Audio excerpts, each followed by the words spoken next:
You sit down to work. You know exactly what you need to do. And somehow, 5 minutes later, you're checking your phone. Then YouTube. Then messages. Then something completely unrelated. And suddenly, an hour is gone. So what happened to your ability to focus?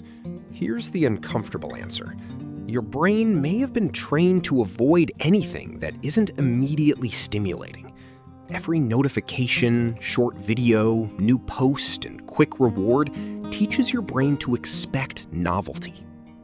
And when you constantly switch between sources of stimulation, sustained attention starts to feel uncomfortable.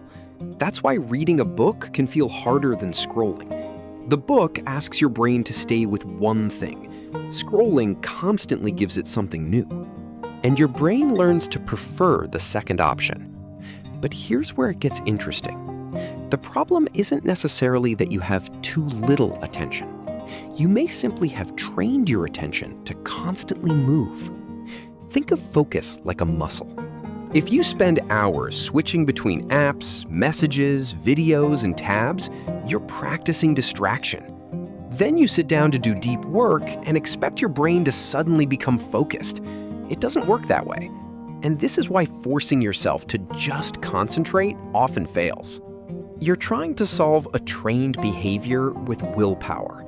Instead, you need to retrain your attention. Start by doing something surprisingly difficult.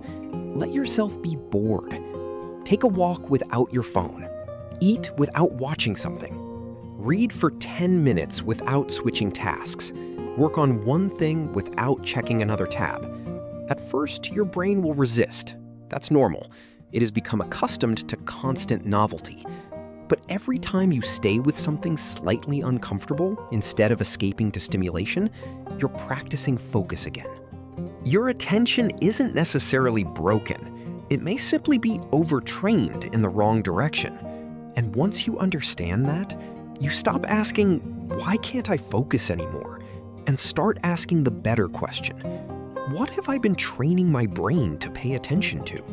If you want to understand your brain instead of just fighting it, subscribe to My Growth Theory.